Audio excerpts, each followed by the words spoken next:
నమస్కారం అండి పుల్లారావు గారు, పాపారావు గారు, సంజయ్ గారు, థ్యాంక్స్ ఫర్ జాయినింగ్.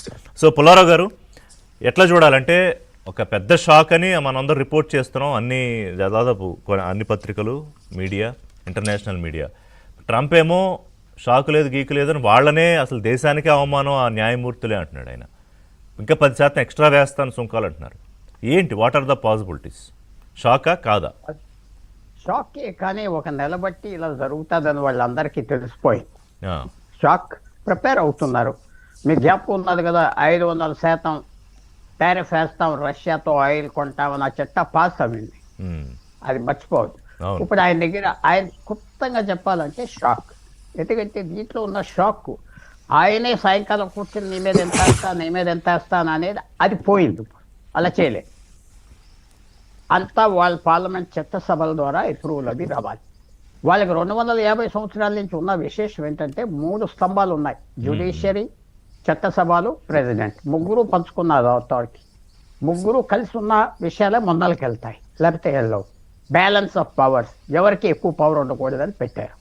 సో ఇప్పుడు ట్రంప్కి వచ్చింది ఏమిటంటే ఆయన ఏం చేసినా వాళ్ళ చట్టసభల ద్వారా రావాలి. ఆయన ఏమన్నాడు నిన్న, నాకు ఎన్నో పవర్లు ఉన్నాయి, పాత పవర్లు అవి ఉన్నాయి, ఇవి ఉన్నాయి అన్నీ అన్నాడు. ఎంత కరెక్టే, కానీ అంత సులభంగా ఉండదు. ఎందుకంటే సాయంకాలం కూర్చొని నీ మీద ఎంత వేస్తున్నా, నా మీద ఎంత వేస్తున్నాను, ఇంకా అది వేసేది లేదు. సెటిల్మెంట్లు చేసేది లేదు, ఇంకా అయిపోయింది అది. కానీ ఆయనకి చట్టసభల ద్వారా వస్తే చేసుకోవచ్చు, ఒక లిమిట్గా చేసుకోవచ్చు. చట్టసభల ద్వారా వస్తే ఏమవుతుందంటే వాళ్ళు ప్రతి చట్టం హియరింగ్స్ పెడతారు, అందరు అభిప్రాయాలు తీసుకుని వాళ్ళు తిరిగి పంపిస్తారు. అన్నిటికంటే ముఖ్యం, వాళ్ళ సెనెట్లో అంటే మన రాజ్యసభలో అనే దాంట్లో 100 మెంబర్స్ ఉన్నారు. ఏదైనా పాస్ అవ్వాలంటే 60 మంది కావాలి, 50 కాదు. అలాగే 51 ఉన్నాయి రిపబ్లికన్స్, కానీ 60 మంది కావాలి. అక్కడ బ్లాక్ చేస్తారు. ఆవిడ ప్రెసిడెంట్ను కాంప్రమైజ్ అవుతారు. సో చాలా పెద్ద ప్రాసెస్. ఒకటి. 2, భారతదేశం లాంటి దేశాలతో అగ్రిమెంట్ అయిపోయింది ఆల్రెడీ. అవును. అయితే అందువల్ల మనకు రక్త మంచిది. ఆయన కోపం, ఆయన పర్సనాలిటీ అంతా తప్పింది. ఎందుకంటే మనం బ్రిటన్ ఇలాంటి దేశాలు అగ్రిమెంట్కి వచ్చాం. సో ఇప్పుడు ఆయన మీద భారం పడింది. ఆ అగ్రిమెంట్ మెయింటైన్ చేస్తాడా, ఆ అగ్రిమెంట్ వర్త్లెస్ అంటాడా చూడాలి. నిన్నటి నుంచి వచ్చింది ఏంటి, ఈ టారిఫ్స్ అన్ని తీసేయాలి. తీసి 10% అందరికీ ఇవ్వాలి, స్టార్టింగ్లో 10%. సో అది చూడాలి. అందరూ ఏమంటున్నారంటే మనకి వేసిన 18 ఆయన ఉండగా ఇంకా 10% అదనంగా వేస్తానని కదా ఇప్పుడు అమెరికా అధ్యక్షుడు అనేది. అది కుదరదు. భవిష్యత్ ఇవాళ సాయంకాలానికి మనకి బయటకు వస్తుంది, అది కుదరదు. ఓకే. ఉన్న దాని మీద ఉన్నది రద్దు చేశాడు. ఎందుకంటే ఇది ఒక చట్టాన్ని అప్పుడు ఎమర్జెన్సీ చట్టం 1977 వాడి ఇలాంటివి వేశాడు టారిఫ్స్. దాని మీద వచ్చినవి అన్నీ రద్దు అయిపోతాయి. ఎన్ని తిట్టినా ఏం చేసినా సుప్రీంకోర్టు చెప్పింది చిన్న విషయం కాదు, చాలా పెద్ద విషయం. స్లో అవుతుంది. ఆయన బుధ వెనక చూసుకోవాలి. సో మన దేశానికి ఏమిటి, మనం ఆయనతో ఈ మాట అన్నాడు, ఆ మాట అన్నాడు, దాంట్లో ఈ మాటలు బేరాలు, మాటలు యుద్ధాలు తప్పుకుని మనం ఒక సెటిల్మెంట్కి వచ్చాము ఆయనతో. ఆయన ఉన్నంతకాలం ఇలాగే ఉంటుంది పరిపాలన. పొద్దున మాట, సాయంకాలం మాట, ఇంకోటి ఉండదు. సో మనం సెటిల్మెంట్కి వచ్చాం కాబట్టి అది మెయింటైన్ అవుతుందా, ఇంకా తగ్గుతుందా, అది సమయం చెప్తుంది. రేపు ఎల్లుండా, అవతల ఎల్లుండా. సో మనకి మంచి పరిస్థితి ఏంటంటే ఆయన కంట్రోల్లోకి వచ్చాడు, ఆయన కోర్టు ద్వారా. మనం పెద్ద దేశం.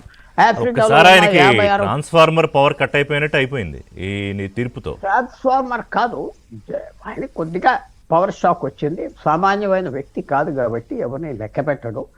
కానీ ఆయన మీద కంట్రోల్ వచ్చింది. ఎందుకంటే ఆయన సొంత రిపబ్లికన్ పార్టీ కూడా ఆయన మీద మెల్లిగా ఎదురు తిరుగుతారు. సెనెట్లో అక్కడ ఎదురు తిరుగుతారు, ఆఫ్ చేస్తారు, మోడరేషన్ చేస్తారు. ఇప్పుడు అన్నిటికంటే నిన్నటి నుంచి అందరూ పెద్ద కమెంటేటర్స్ ప్రపంచవ్యాప్తంగా చెప్పేది ఏంటంటే ఆయన కోపం ఇప్పుడు ఇరాన్ మీద చూపెడతారు. ఏదో రకంగా నేను కంట్రోల్లో ఉన్నానని ఇరాన్ మీద చూపెడతాడని అందరికి అర్థమైంది. ఎక్కడో చోట నేను ఇంకా ప్రెసిడెంట్గా ఉన్నాను, నా దేశాన్ని షో హిస్ పవర్ చేస్తాయి. సో మనకి ఇది వెయిట్ అండ్ వాచ్. ఏదో తొందరపడేసి ఇలా అన్నాడు, అలాగన్నాడు, పాకిస్తాన్ ఇవన్నీ చిల్లర మాటలు దాంట్లో వెళ్ళక్కర్లేదు. వదిలేసి మనం వెయిట్ చేయాలి. మనం ఫెయిర్లీ సేఫ్ గ్రౌండ్లో ఉన్నాం. ఈ సుప్రీంకోర్టు నిర్ణయం రావటం భారతదేశానికి మంచిది. ఎందుకంటే కొంచెం హద్దు పెట్టే కాదు పుల్లారావు గారు. ఇప్పుడు ఏ దేశాన్నైనా నేను ఈ టారిఫ్లో దాంతో ఆడించగలను, అంటే టారిఫ్ వెపనైజేషన్ కైండ్ ఆఫ్ ఆయన అలాగే బిహేవ్ చేశాడు కదా, అసలు నీకు అధికారమే లేదని ఒకసారి కోర్టు చెప్పేశాక ఒకటి మామూలుగా అయితే అధికారం నిర్వీర్యంగా ఉన్నది. నీరు గారిపోయినట్టు అయిపోవాలి, కానీ ట్రంప్ అది కాదు కదా. అధికారం ఉన్నది కానీ ఆ రూట్లో వెళ్ళాలి. అంటే అత్యవసర వాళ్ళ చట్టం కింద చట్ట- సుంకాలు విధించే అధ్యక్షుడికి అధికారం లేదు. అది లేదు కానీ హక్కు కొన్ని కేవలం powers ఉన్నాయి. కంట్రోలింగ్ పవర్ మాత్రమే ఉంటుంది, అంటే ఆ వాణిజ్యాన్ని power ఉన్నది, నియంత్రించే power ఉన్నది. హక్కు మాత్రమే ఉంటుంది. ఆయనకు ఒక చట్ట ఉన్నది, ఏది ట్రేడ్ వార్ మన మీద చేస్తే ఎంబార్గో చేయొచ్చు, అవన్నీ ఉన్నాయి, కొన్ని పవర్స్ ఉన్నాయి. ఎవరైనా సడన్ గా అమెరికాకి ఈ సామాన్ పంపాం ఆఫ్ చేసేస్తాం చైనా అన్నది అనుకోండి, మ్యాగ్నెస్, కొన్ని పవర్స్ ఉన్నాయి ఆయనకి. కానీ ఆ పవర్స్ కూడా ఏ వాడినా మళ్ళీ 6 నెలల్లో కాంగ్రెస్ వాళ్ళ చట్టసభ అప్రూవల్ తెచ్చుకోవాలి. అప్రూవల్ లేకుండా ముందరికి వెళ్ళలేడు. Okay. ఎన్ని చెప్పినా ఏం చెప్పినా అప్రూవల్స్ తెచ్చుకోవాలి, తర్వాత తెచ్చుకోవచ్చు, 6 నెలల్లో తెచ్చుకోవచ్చు, 3 Okay. నెలలు ఏదో ఉన్నాయి. సో ఏదో పెద్ద సెట్ బ్యాక్, తప్పకుండా ఆయనకి సెట్ బ్యాక్. ఆయన కింద పడ్డా పైన పడ్డానన్న మనిషి, అదే. ఆయన తన్నులు తిన్నా ఆయన తన్నేశాననే మనిషి కాబట్టి అలా మాట్లాడతాం. రైట్. సంజయ్ గారు, ఇప్పుడు అంటే చాలా క్వశ్చన్స్ ఉంటాయి, బట్ ఎంత కుదిరితే అంత మాట్లాడదు. ఇప్పుడు ఏంటి, ఈ దిగుమతి సుంకాలు ఎవరైతే కట్టి తెచ్చుకున్నారో వాళ్ళందరూ ఇప్పటిదాకా, అంటే అక్కడ ప్రభుత్వ అధికార గణాంకాల ప్రకారం మనం రిపోర్ట్ చేస్తున్న మీడియా ప్రకారం ఏంటంటే 16 లక్షల కోట్లు సుంకాల రూపంలో